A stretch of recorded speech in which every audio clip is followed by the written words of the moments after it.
ሰላም ተማሪዎች እንዴት ናችሁ? በዛሬው ቪዲዮአችን የምናየው የግሬድ 11 ሂስትሪ ቻፕተር 5 ነው የምንጀምረው።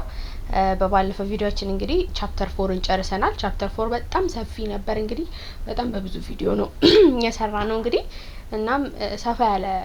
ቶፒክ ነበረ። ነገር ግን ዩኒት 5 ትንሽ ነች። በአንድ በሁለት ወር በሶስት ቪዲዮ የምንጨርሳት ነው የምንሆነው። ስለዚህ አጭርና በጣም ደስ የሚል ቶፒክ ነው የሚያወራው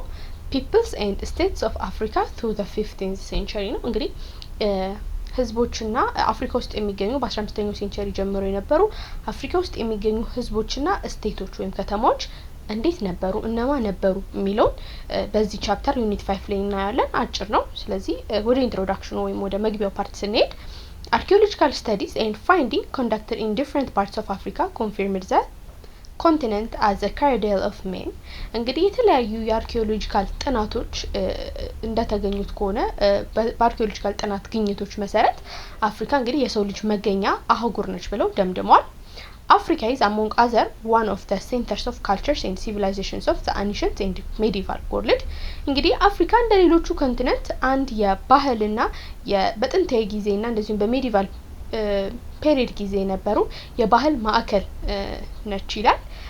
Like where elsewhere in Africa, people's kingdoms and empires contributed a lot to the rest of the world in area of cultural exchange, technological and scientific advancements, art and literatures. እንግዲህ ልክ እንደሌሎቹ አካባቢዎችም አፍሪካ ህዝቦቿ ኪንግደሞቿ ግዛቶቿ ወይም አስተዳዳሪዎቿ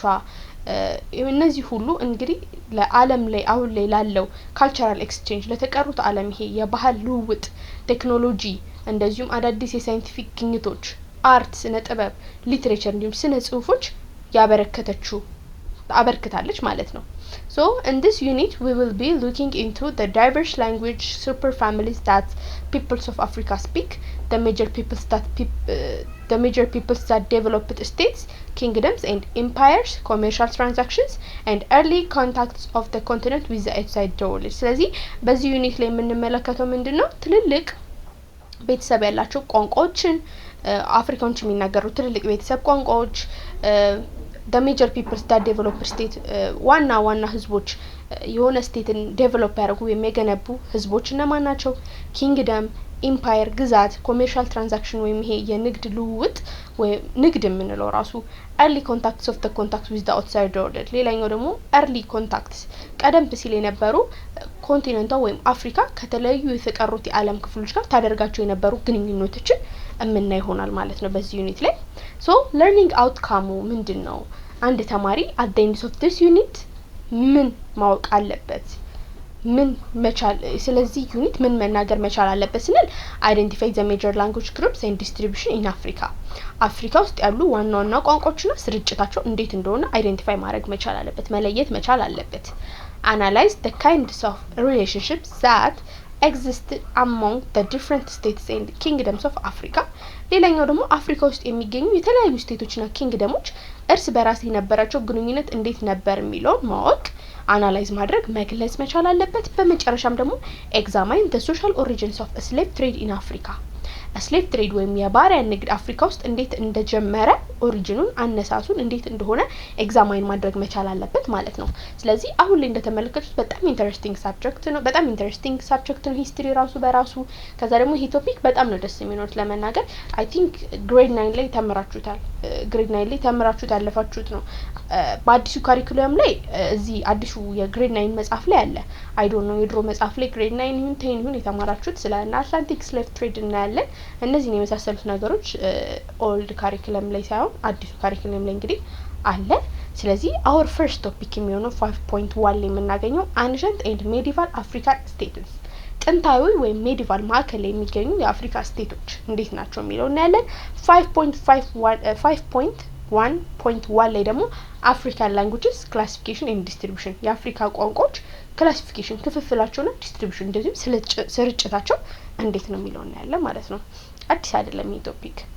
Africa is a massive continent that comprises all sorts of topographics and its people speak a variety of languages እንግዲህ አፍሪካ በጣም ትልቅ አህጉር ነች እናም በውስጧ የተለያዩ መልክዓ ምድር ያላት እንደዚሁም የተለያዩ ቋንቋ ተናጋሪ ህዝቦች አሏት። the linguistic diversity of Africa is striking እንግዲህ በጣም አፍሪካ ውስጥ ያለው የስነ ቋንቋ ልዩነት በጣም ትልቅ ነው። the number of languages spoken as a first language ranges from 1000 to 2000 እንግዲህ በዋነኝነት first language ranges የምንላቸው ወይም መጀመሪያ ቋንቋዎች የምንላቸው የሚነገሩት ከ1000 እስከ 2000 ሊሆኑ ይችላሉ። this means perhaps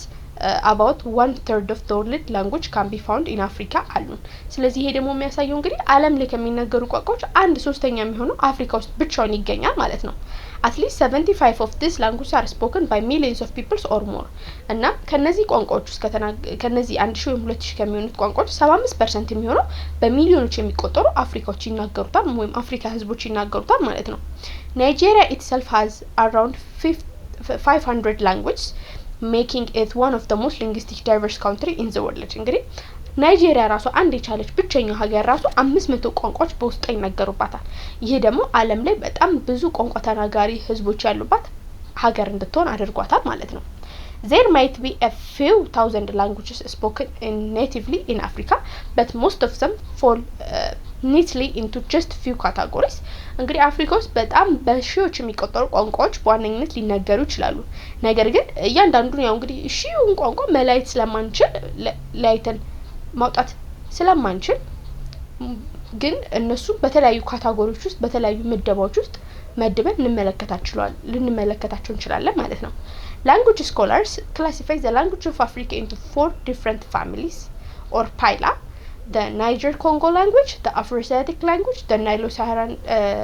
the Niger-Congo language, the Afro-Asiatic language, the Nilo-Saharan language and the Khoisan language እንግዲህ እነዚህ በጣም ትንሽ ግሬድ ላይ የነበራችሁ ህፃን የነበራችሁ ራሱ ህብረተሰብ የሚባል ትምህርት ራሱ ስትጀምሩ ሶሻል ሳይንስ ስትጀምሩ ስለነዚህ ቋንቋዎች ምን እንደሆኑ ሳትማሩ አላላፋችሁትም። ኢቭን ሳይንስ ላይ ራሱ ተምራችሁታል። ስለዚህ አፍሪካ ውስጥ 4 ትልልቅ ዲፍረንት ቋንቋ ቤተሰቦች አሉ። እነሱ ምን ናቸው? ናይጀር ኮንጎ አለ፣ አፍሮ-ኤሲያቲክ አለ፣ ናይሎ ሳሃራን አለ፣ መጨረሻው ደግሞ ኮይሳን ቋንቋ ነው ማለት ነው።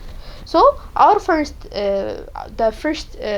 language that we discuss about is the Niger-Congo language of Africa ነው የመጀመሪያው ቋንቋ የሚሆነው ምን ዲስከስ የምናደርግበት ወይ የምንወያየው በናይጀር-ኮንጎ language of Africa ነው። the Niger-Congo language make up the largest language family in Africa እንግዲህ የናይጀር ኮንጎ ቋንቋ አፍሪካ ውስጥ በከፍተኛ ሁኔታ የሚነገር ቋንቋ ነው። they also found across a wide area of the continent mostly in the western, central and southeastern regions እንግዲህ በብዛት የሚገኙት ደግሞ በኮንቲኔንቱ ላይ በደንብ በአገሪቷ ውስጥ በደንብ ይነገራል። በተለይ ደግሞ በምዕራብ በማዕከልና በደቡብ ምስራቅ አካባቢዎች ላይ ይነገራል ማለት ነው። they are further subdivided into the Bantu and the non-Bantu languages depending mostly on their geography with the Bantu tongues found more towards the southern parts of the northern Congo linguistic territory በደንብ they are further ከዛ እነዚህ ቋንቋዎች ከሚነገሩበት ቦታ ደግሞ ድጋሚ ይሄ ናይጀር ኮንጎ ድጋሚ ሰብዲቫይድድ ይደረጋል ወይም ለሁለት ድጋሚ ይከፈላል። ባንቱና ነን ባንቱ ቋንቋ ተብሎ ይመደባል። ባንቱና ነን ባንቱ የተባሉበት ምክንያት ባላቸው መልክዓ ምድር አቀማመጥ ላይ ነው የተለይተው ባንቱና ነን ባንቱ የተባሉት ማለት ነው። with the Bantu tongues found more towards ይሄ ባንቱ በተለይ with the ባንቱ የሚባሉት ቋንቋዎች በብዛት ወደ ሰሜን ወደ ደቡብ የአፍሪካ ክፍል ላይ የሚገኙት የሚነገሩት ማለት ነው። one of the Niger-Congo language of Africa you might recognize most is Swahili whose different dialects are spoken by about 60 million people natively and 82 million as a second language እንግዲህ ከነዚህ ከናይጀር ቋንቋ ውስጥ በደንብ ሪኮግናይዝ ልታረጉት የምትችሉት እንግዲህ ሲዋሊ የሚባለውን ቋንቋ ሰምታችሁ ሊሆን ይችላል። እንግዲህ ሲዋሊ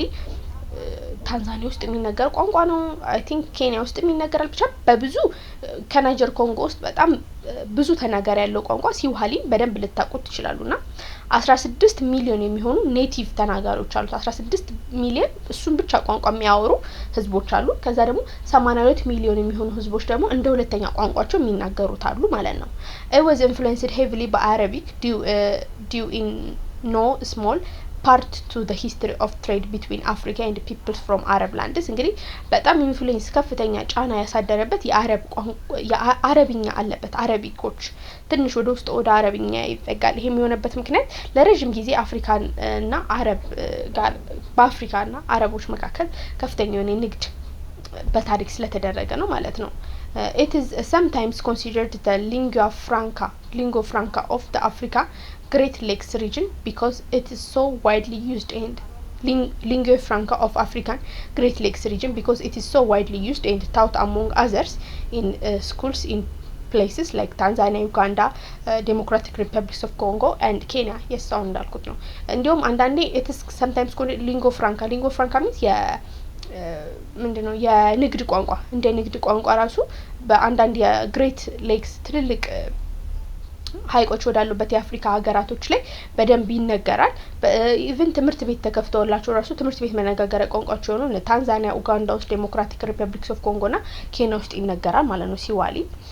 other Niger Congo language with populations of speakers in the million include Yoruba mostly in Nigeria Kirundi in Burundi Lingala in Congo Sesotho in Lesotho and part of the Southern Africa Shona in Zimbabwe ሌላኛው ደግሞ ለምሳሌ ሌሎቹም እንደዚሁ የናይጀር ኮንጎ ቋንቋዎች በደንብ ብዙ ህዝብ ቁጥር ተናጋሪው ያላቸው እና ዮሩባ እንግዲህ ዮሩባ የሚናገረው እንግዲህ ናይጄሪያ ውስጥ ነው ከዛ ግን ኩሩንዲ ምንለው እናገኛለን ኪሩንዲ ደግሞ የሚናገረው ብሩንዲ ውስጥ ነው ከዛ ሊንጋላ ደግሞ ኮንጎ ውስጥ ሶሾቶ ደግሞ የሚለው የምናገኘው ሎሾቶ ውስጥ እናገኘዋለን እና እንደዚሁ አንዳንድ የደቡብ አፍሪካ ፓርቶች ላይ ይነገራል ከዛ ሾና ደግሞ ዚምባብዌ ውስጥ የሚነገር ቋንቋ ነው South Africa recognizes 9 Bantu languages and shows Tosa, Nedebele, Zulu, Tswana, Sauti, Soto, Southern Soto, Venda and Tosonga እንግዲህ ሳውዝ አፍሪካ ውስጥ ወይም ደቡብ አፍሪካ ውስጥ እንግዲህ 9 የባንዱ ቋንቋዎች ይናገራሉ እነዚህ ጦሳ ነደበሌ ዙሉ ተስዋና ስዋቲ ሶቶ ሳውዘርን ሶቶ ቬንዳ እና ቶሶንጋ የሚባሉ እነዚህ ቋንቋዎች እንግዲህ 9 የባንዱ ቋንቋዎች በሳውዘርን አፍሪካ ውስጥ ይናገራሉ ማለት ነው ሶ ስለ ናይጀር ኮንጎ ይናየን ናይጀር ኮንጎ እንግዲህ አፍሪካ ውስጥ በጣም ዋይድሊ የሚነገረው ነው ብለናል ቀጣይ የምናገኘው ደግሞ አፍሮሲያቲክ ላንጉዌጅ ኦፍ አፍሪካ ነው አፍሮሲያቲክ the next biggest language family in Afroasiatic language group which includes 230 languages እንግዲህ ሁለተኛው ደግሞ ሌላኛው ከናይጀር ኮንጎ ቀጥሎ የምናገኘው ትልቁ ቋንቋ አፍሮሲያቲክ ነው አፍሮሲያቲክ እንደ በውስጡ ከ200 እስከ 300 የሚሆኑ ቋንቋዎችን ይዛል the most widely spoken of this by far is Arabic the most widely spoken of this by far is Arabic which is estimated to have more than 150 million speakers most of which are concentrated in the northern Africa countries like Tunisia Egypt Morocco Algeria Chad and Sudan እንግዲህ ከዚህ ውስጥ ደግሞ ከአፍሮሲያቲክ ቋንቋዎች ደግሞ በከፍተኛ ሁኔታ የሚነገር ቋንቋ ምንድነው አረቢክ ነው እንግዲህ ከ150 ሚሊዮን በላይ የሚሆኑ ተናጋሪዎች አሉት እንግዲህ እንዴ አረብኛ አፍሪካ ውስጥ ይነገራል ካላችሁ ኦፍ ኮርስ ይነገራል በተለይ በኖርዘርን አፍሪካ ካንትሪዎች ወይም በሰሜን አፍሪካ ሀገራቶች ውስጥ ግብጽ ውስጥ ቱኒዚያ ውስጥ ሞሮኮ አልጄሪያ ቻድ እንዲሁም ሱዳን ውስጥ የአረብኛ ቋንቋ ነው የሚናገሩት the Afroasiatic family includes languages like Somali Amharic and Afar Oromo Ethiopia and the Horn Berber in the North Africa and Hausa in the West Africa ሌላኛው ደግሞ አፍሮሲያቲክ ፋሚሊ በውስጡ እንደ ሶማሊ ቋንቋን አማርኛን አፋን ኦሮሞ እነዚህ ኢትዮጵያ ውስጥ የሚነገሩ ቋንቋዎች እንደዚሁም የአፍሪካ ቀንድ ላይ የሚነገሩትን ከዛ ደግሞ በርበር በኖርዝ አፍሪካ ወይም በሰሜን አፍሪካ ሀውሳ ደግሞ በምዕራብ አፍሪካ እነዚህን ቋንቋዎች የያዘ ነው ማለት ነው ናይሎ ሳሃራን ላንጉዌጅ ኦፍ አፍሪካ እናገኛለን ቀጣይ የምናገኘው ደግሞ ናይሎ ሳሃራን ላንጉዌጅ ኦፍ አፍሪካ there are 80 languages in the Nilo Sahara family እንግዲህ ናይሎ ሳሃራ ቋንቋ ቤተሰብ ውስጥ ደግሞ 80 የሚሆኑ ቋንቋዎችን እናገኛለን these languages are spread throughout part of central and eastern and northeastern Africa including places like Chad ኡጋንዳ ታንዛኒያ and Kenya እንግዲህ እነዚህ ቋንቋዎች ደግሞ በአፍሪካ ማዕከለኛው ምስራቃዊና ሰሜን ምስራቃዊ አፍሪካ ክፍል ተስፋፍቶ ይገኛል እነዚህም ወደ ሜቴቶቹ ቦታ ያዘ ነው ስንል ቻድን ኡጋንዳ ታንዛኒያና ኬንያን ያዘ ነው examples of Nilo Saharan language include Lugubara in Uganda, Zarima in Niger and Doholuo in Kenya ከነዚህ ውስጥም ከናይሎ ሳራ ቋንቋዎች ውስጥ ጥሩ ኤግዛምፕል ሊሆኑ የሚችሉት የያዘው ስንል ኡጋንዳ ውስጥ የሚነገረው የሉግባራ ቋንቋ ዛራማ ደግሞ በናይጀር ከዛ ደግሞ ዱሁልሆ ደግሞ ኬንያ ውስጥ እነዚህ የናይሎ ሳሃራ ላንጉጅ ፋሚሊ ናቸው ማለት ነው። መጨረሻ ላይ የምናገኘው ደግሞ ላንጉጅ ፋሚሊ የሚሆነው ኮይሳን ላንጉጅ ኦፍ አፍሪካ ነው። እንግዲህ ኮይሳን ላንጉጅ ኦፍ አፍሪካ በ14 to 70 languages in the Khoisan super language family includes tongues that are mostly located in the southern Africa, namely parts of Botswana, Namibia, southern Africa and Angola. እንግዲህ የኮይሳን ላንጉጅ እንግዲህ በመጠኑ በጣም ትንሽ ነው ከሁሉም የላንጉጅ ፋሚሊዎች ከ40 እስከ 70 የሚሆኑ የኮይሳን ቋንቋዎችን የያዘ ነው። በብዛት ደግሞ በደቡብ አፍሪካ ውስጥ ይገኛል። ደቡብ አፍሪካ ስንል እነ ቦትስዋና፣ ናሚቢያ፣ ደቡብ አፍሪካና አንጎላ ውስጥ የሚነገሩ ቋንቋዎችን ይዛል። the Hadza language of Tanzania and the Naroo language of Botswana also belong to Khoisan language. ሌሎቹ እነዚህ ሀድዛ የሚባለው የታንዛኒያ ቋንቋ እንደዚሁም ደግሞ ናሮ የሚባለው የቦትስዋና ቋንቋ እነዚህ ሁሉ በኮይሳን የቋንቋ ቤተሰብ ውስጥ ነው የሚካተቱት። Now let us look into the major centers of cultures and civilizations that thrived in Africa. አሁን ደግሞ ስለ ቋንቋዎቹ ካወራን በኋላ አሁን ደግሞ የአፍሪካ የባህል እና የስልጣኔ መነሻ የሆኑት ስቴቶችን እናያለን ወይም ማዕከሎችን እናያለን ማለት ነው። 5.2 ላይ የምናገኘው ኖርዝ አፍሪካ ወይም ደቡብ አፍሪካ ውስጥ ያሉ ስልጣኔዎችን እናያለን። 5.2 ዋን ላይ ደግሞ ማምሉክ ኢጅፕት እናገኛለን። ማምሉክ ግብጽን እናገኛለን ማለት ነው። አንዷ የኖርዘርን አፍሪካ ስልጣኔ ስለሆነች ማለት ነው። Mamluks were a military autocracies that ruled Egypt from about 1250 to 1570. እንግዲህ ማምሉክ የምንለው አንዱ የሚሊተሪ አውቶክራሲ ሲሆን ኢጅፕትን ወይም ግብጽን ከ1250 እስከ 1517 የመራ ነበር። They were originally Turkish slaves first brought to Egypt in the late 12th century. እንግዲህ ኦሪጂናሊ መጀመሪያ ዛራቸው እንዴት ነው ስንል ከቱርክ የመጡ ባሪያዎች ነበሩ። ወደ ኢጅፕት ለመጀመሪያ ጊዜ በ12ኛው ሴንቸሪ ላይ አረፉ ማለት ነው። ማምሉክ is an Arabic word meaning owned or a slave. ማምሉክ ማለት አረብኛ ቃል ሲሆን ምን ማለት ነው ስንል owned or slave ባሪያ ወይም ደግሞ የሰው የሆነ owned ማለት የተገዛ እንደማለት ማለት ነው። The Mamluks were trained as soldiers and rose to high army and government posts before they revolted and seized control of Egypt. እንግዲህ ማምሉኮች በመጀመሪያ በጣም የሰለጠኑ ወታደሮች ነበሩ። እናም ከዛ ወደ ምን እድገት አገኙ? ወደ ከፍተኛ የጦር ኃይልና የመንግስት አባል መሆን ቻሉ ማለት ነው። ፖስት ቢፎር እንግዲህ አምጾ ኢጅፕትን ከመያዛቸው በፊት ወደ ከፍተኛ የአርሚ ደረጃ ያደጉ ነበሩ ማለት ነው። Before the Mamluk rise to power in 1215, Egypt was under the Ayyubid Sultanate from 1170 until its collapse in 1250. እንግዲህ በማምሉኮች መተው ኢጅፕትን በ1250 ስልጣን ሳይዙ በፊት ግብጽ ትመራ የነበረው በአዩቢዲ ሱልጣኔት ነበረ። እንግዲህ ከ1170 አንስቶ እስከ 1250 ማምሉክ ኢጅፕት እስከሚይዙ ድረስ ማለት ነው። The major causes for the rise of Mamluk was power struggle within the Ayyubid family. እንግዲህ ዋናው ማምሉኮች ወደ ስልጣን እንዲወጡ ያደረጋቸውና የረዳቸው ምንድነው ስንል በአዩቢድ መካከል የነበረ የፓወር ስትራግል ወይም የስልጣን ሽኩቻ መፈጠር ማምሉኮችን ወደ ስልጣን በቀላሉ እንዲወጡ አድርጓቸው ነበር። Several provinces of Egypt were ruled by prince of Ayyubid family. እንግዲህ የተለያዩ ፕሮቪንሶች ወይም የተለያዩ ከተሞች ኢጅፕት ውስጥ ተከፋፍለው የነበሩ ፕሮቪንሶች በአዩቢድ ፋሚሊ ነበር። princes of the Ayyubid family በአዩቢድ ፋሚሊ ልዑል ነበር የሚመሩት። These princes always fought against each other to take the positions of Sultan Egypt. እንግዲህ እነዚህ በፕሮቪንስ በክፍለ ከተማ የሆነ ምንድነው አንድ ኢጅፕት የምትባል ሀገር አለች አይደል? ኢጅፕት አለች። ስለዚህ ኢጅፕትን ሙሉ ማስተዳደር ግብጽ ሙሉ ማስተዳደር ስለማይችሉ በፕሮቪንስ ነው አድሚኒስትሬሽናቸው። ፕሮቪንስ ማለት እንደ ከተማ አድርገው እነዛን ከተሞች ደግሞ የሚያስተዳድር ፕሪንስ አለ። እነዚህ ፕሪንሶች እርስ በርስ ይጋጫሉ ሱልጣኑን ቦታ ለመውሰድ ወይም የዋናውን ንጉስ ቦታ ለመውሰድ ማለት ነው። Thus, as a means to avoid such political rivalry, the Ayyubid sultans began to depend on mercenary soldiers who were loyal to them. እንግዲህ ይሄንን የፖለቲካል ፉክክር ለማስቆም ሲሉ የአዩቢድ ሱልጣኖች ምን ማድረግ ጀመሩ? ማሊ በደንብ መደገፍ ጀመሩ መርሲነሪ ሶልጀርስ ወይም ነፍሰ ገዳይ ወታደሮች ላይ። ለነሱ ሎያል ለሆኑት ማለት ነው ማለት ያው በድብቅ ነው የሚሰሩላቸውና the Mamluks were such mercenaries who succeeded in establishing their rule over Egypt እንግዲህ ማምሉኮቹም እንግዲህ እነዚህ ነፍሰ ገዳዮቹ ወይም በገንዘብ የሚገሉት ስለሆኑ መርሲናሪዎቹ በቀላሉ ስልጣናቸውን ኢጅፕት ላይ መምራት ቻሉ ማለት ነው so the Ayyubid sultans who organized a mercenary Mamluk regiment was al-Malik al-Salih እንግዲህ የአዩቢድ ሱልጣን የነበረው እነዚህ መርሲናሪ ማምሉክ ወይም ነፍሰ ገዳዮችን ይቀጥር የነበረው አልማሊክ አልሳሊ ይባል ነበር the historical development that enabled the Mamluk to seize power in Egypt was the Mongol invasions of the Middle East እንግዲህ the historical development enabled Mamluks to seize power in Egypt was the Mongol invasions of Middle East ምን የትኛው historical development ማምሉኮችን ስልጣን ከኢጅፕት እንዲነጥቁ ያነሳሳቸው ነገር ምንድነው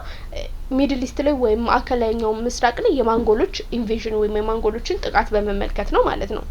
powerful armed bands moved to Syria and Palestine where they pillaged the province and massacred the Christians of Jerusalem Jerusalem in 1244 እንግዲህ ፓወርፉል አርምድ በጣም ምንድነው ፓወርፉል ነው በጣም የታጠቁ ኃይሎች ወደ ሲሪያ ወደ ሶሪያና ወደ ፋለስቲን በመሄድ የክርስቲያን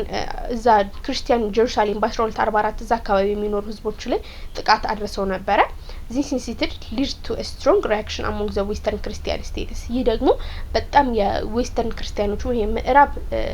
ክርስቲያኖችን አስቆጥቶ ነበር as a result በዚህ የተነሳ the army of the sixth crusade led by King Louis of France invaded Egypt እንግዲህ በዚህ የተነሳ እንግዲህ በስድስተኛው ክሩሴድ ወይም ስድስተኛው የመስቀል ጦርነት ላይ በኪንግ ሉዊስ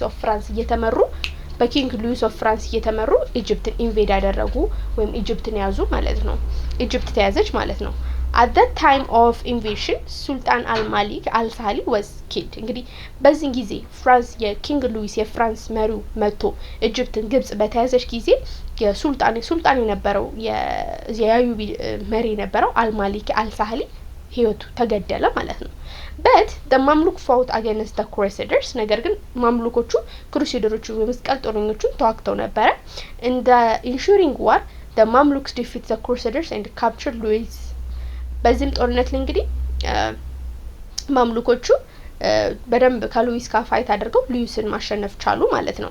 in 1215 the sultan was assassinated that led to Mamluk control of power in Egypt so በ1250 the sultan was assassinated that led to Mamluk control of ከዛም በ1250 ሱልጣን የነበረው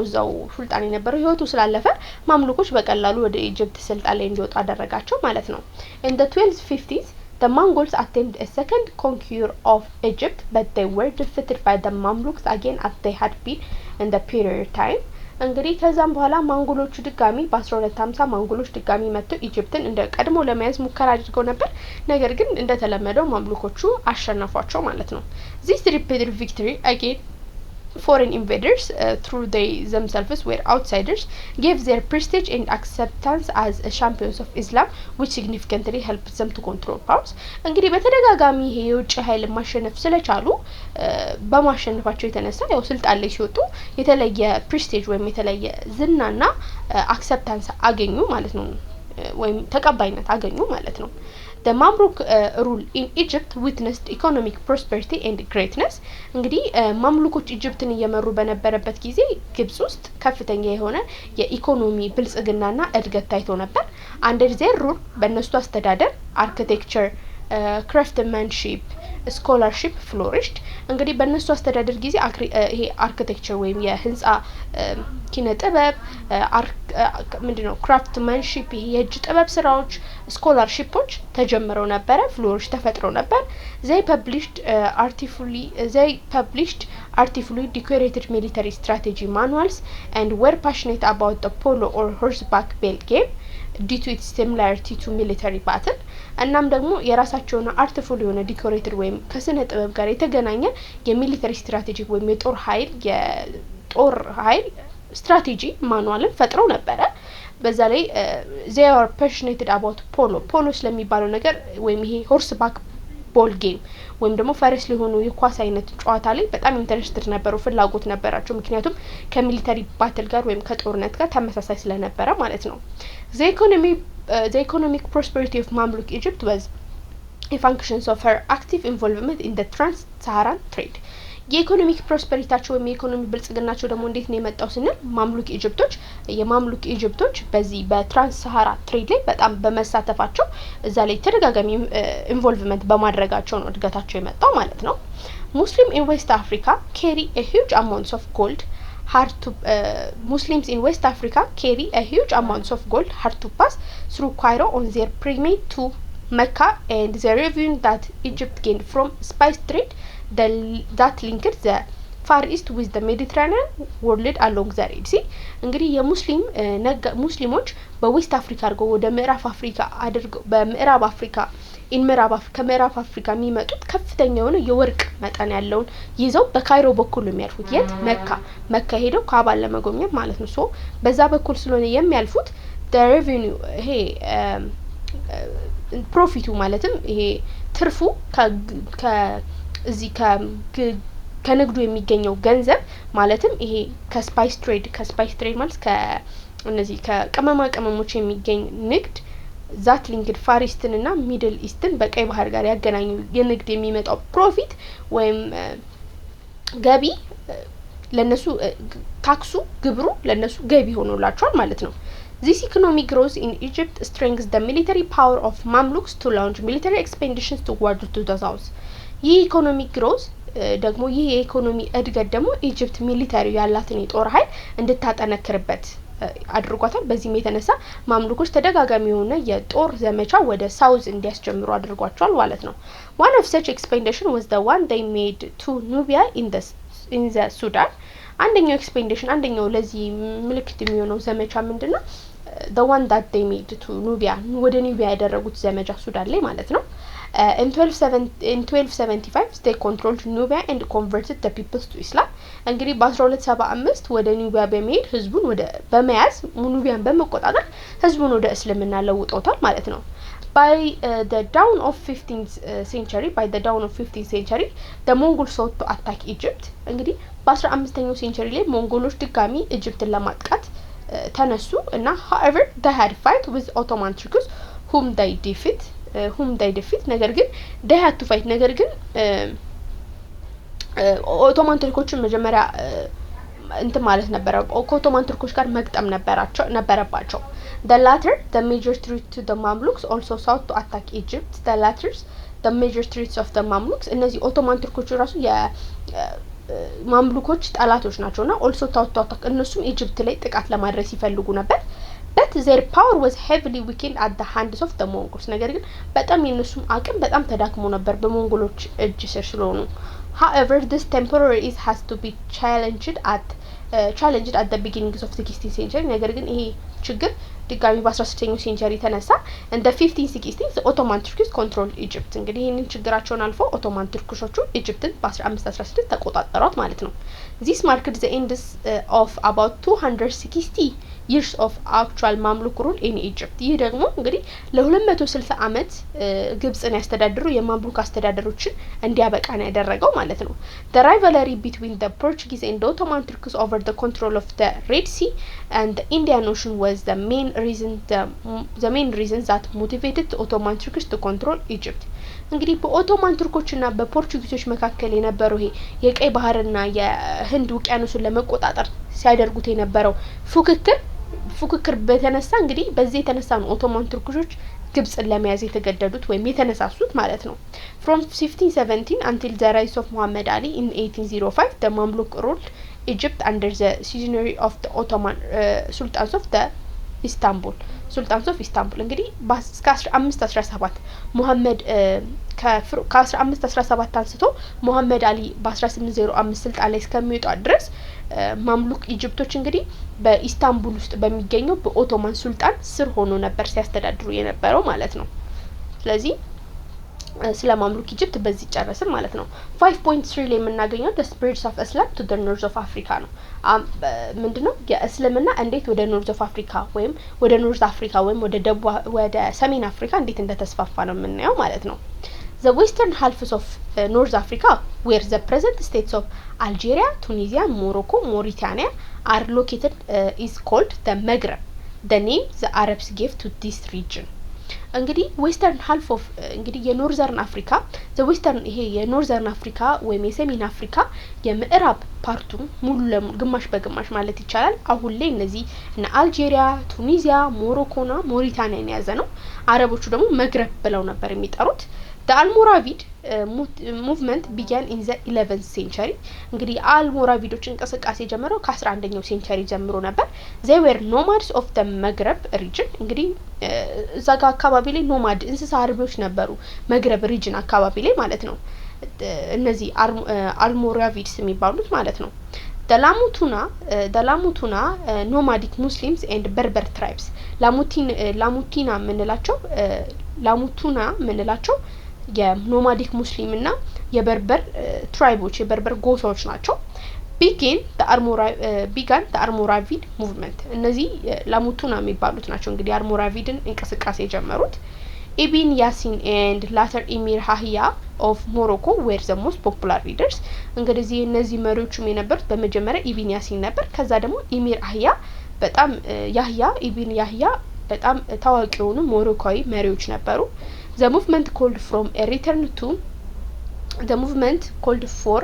a return to the primitive purity of Islam. እንቅስቃሴው ምንድን ነበር የሚባለው return to primitive purity of Islam ወደ ፒዩር ወደ ንጹህ ወደ ሆነው እስልምና መመለስ ነበር የሚለው In the 1053 AD በ1053 AD ላይ ኢብን ያሲን abdicated his power in favor of Yahya to lead the Almoravid movement እንግዲህ ኢብን ያሲን ከዛ በ1053 ለያህያ ሰጠው ስልጣኑንና አልሞራቪድ ሙቭመንቱን እንዲመራ ማለት ነው ከዛም in 1056 AD he died and was succeeded by his brother Abu Bakr ከዛም በ1056 AD ላይ ያህያ ህይወቱ አለፈና ለወንድሙ ተከተለው ማለት ነው አቡ በከር የተባለው ወንድሙ ሰክሲድ ያደረገው ወይም የሱን ቦታ ያዘ ማለት ነው during its formative period they sought to establish a political community in which the ethnical and judicial principles of Islam were strictly applied እንግዲህ በቀድሞ ጊዜ ስንመለከት ምን ነበር የሚያደርጉት they establish political community መሰረቱና ኢቲካል የእስልምናን ጁሪካል ፕሪንሲፕሎችን እና ኢቲካሎችን ስትሪክትሊ አፕላይ ያደርጉ ነበር እዛ አካባቢ ላይ እነዚህ አይነት ቦታዎች ላይ ይተቀሙት ነበር የእስላምን ፕሪንሲፕል ማለት ነው ከዛም በ1662 Marrakesh was made the capital of Almoravid located in the southern Morocco from where they had captured the entire territory of Morocco and western Algeria in 1018s እንግዲህ ከዛም ማራኬሽ የሞሮኮ የደቡብ ክፍሏ ማለት ነው ማራኬሽ የአልሞራቪድ ዋና ከተማ ሆነች ማለት ነው እንግዲህ ከዚህ ማራኬሽ ከሚባለው ቦታ ላይ በመሆን ነበር ሙሉ ሞሮኮንና የዌስተርን ወይም የምዕራብ የአልጄሪያን ክፍል በ1080 መያዝ የቻሉት ማለት ነው by1106 the only Muslim state that had survived Almoravid conquest was Saragossa በ1006 ላይ ብቸኛዋ the only Muslim state that had survived ብቸኛው ሙስሊም ስቴት ሙስሊም ሆና በአልሞራቪድ ያልተያዘች ብቸኛዋ ስቴት የነበረችው ሳራጎሳ የተባለችው ቦታ ነበረች in 1110 AD ሳራጎሳ succumbed to the Almoravids እንግዲህ በ1110 ሳራጎሳም ተወሰደች በአልሞራቪዶች politically the state was tribal where the Lamutuna exercised much power politically ስንመለከተው ስቴቱ ትራይባል ጎሳ ነገር ነው እና ላሙቱና የበለጠ ፓወር ወይም የበለጠ ስልጣን አላቸው in the middle of 12th century the Almohad replaced the power of Almoravid for the following reasons strict observance of Islam Lamutuna lust for power and internal rivalries እንግዲህ ከዛም በኋላ በ12ኛው ሴንቸሪ ላይ ግን ከአልሞራቪዶች አልሞሃዶች ተተኩ የሆነበት ምክንያት strict observance of Islam በጣም ጠንካራ የሆነ observance of Islam አላቸው ላሙቱና lust for power አላቸው ፕላስ ደግሞ internal rivalry ደግሞ ውስጥ ለውስጥ ደግሞ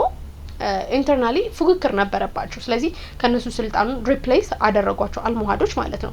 in addition to the role that they played in spreading Islam and the Almoravids developed the culture of Maghreb region in addition to the role that they እንግዲህ ከእስልምናን ከማስፋፋት ውጪ ደግሞ አልሞራቪዶች ይሄ የመግረብ ሪጅን ካልቸር ወይም ባህል መስርተው ነበር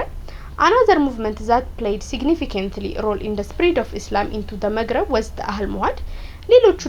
ሌሎቹ ደግሞ እንግዲህ እስልምናን ወደዚህ ወደ ኖርዝ አፍሪካ ያስፋፉት ትልቅ ሮል የተጫወቱት ትልቅ ሚና የተጫወቱት አልሞሃዶች ናቸው Unlike the Almoravids the Almohads were settled by Masamuda Berbers of the Atlas Mountains እንግዲህ ከአልሞራቪዶቹ በተቃራኒ አልሞሃዶች ያረፉበት ቦታ ማዛሙዳ Berbers of the Atlas Mountain no Atlas Mountain ላይ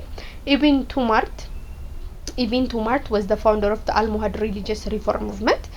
እንግዲህ Ibn Tumart የተባለ ሰውዬ ነው የአልሞሃዶችን religious ወይም ሃይማኖታዊ ለውጥ እንቅስቃሴ ሲያደርግ የነበረው ወይም ፋውንደር የነበረው He was fundamentalist who opposed the customs of atrostatic and lived to women's aliviled lamutuna women's and uses of musical instruments and the use of musical instruments fundamentalist ነበረ ይሄ custom atrostatic ሴቶችን custom atrostatic ቃወም ነበር በዛ ላይ ደግሞ the use of ይሄ musical instruments ወይም የሙዚቃ መጫወቾችን ከለከለ ነበር for him the Quran is the sole source of Islam life who tried to live like the Prophet Muhammad ለሱ እንግዲህ ብቸኛው የእስልምና ህይወት ምንጭ ሆኖ ቁርአን ነው ብሎ ነው የሚናገረውና ህይወቱ ልክ እንደ ፕሮፌት መሐመድ የሰጠ ነውና initially a religious reform in the 11th 24th and 50th Tumart became a religious and political leaders ከዛም በኋላ እንግዲህ religious reform ይሄ የሃይማኖታዊ ሪፎርሙ ለውጡን ካስነሳ በኋላ በ1124 እና 25 Tumart እንግዲህ የሃይማኖታዊ የፖለቲካዊ መሪ ሆነ ማለት ነው 1130 he died and was succeeded by the Abdul Mumin who led the Almohad to victory over the Almoravids ከዛም በኋላ በ1130 ህይወቱ አለፈ ቱማርት ከዛም በኋላ የሱ ሰክሰሰር ደግሞ እሱ ቀጣይ የነበረው ደግሞ አብዱል ሙሚን ነበር አብዱል ሙሚን እንግዲህ አልሞሃድን ሲመራ የነበረ አልሞራቪዶችን ማሸነፍ አልሞራቪዶች ላይ ድል መንሳት የቻለ ነበር he was the real founder of Almohad empire እንግዲህ real founder የሚባለው ወይም ዋና መስራች የአልሞሃድ empire አብዱል ሙሚን ነው የሚባለው in 1117 they invaded Morocco disposed and then executed the last Almoravid king and controlled power ምንድነው ሞሮኮን ያዘን በመጨረሻም የአልሞራቪድ ንጉስ የነበረውን ከስልጣን በማባረር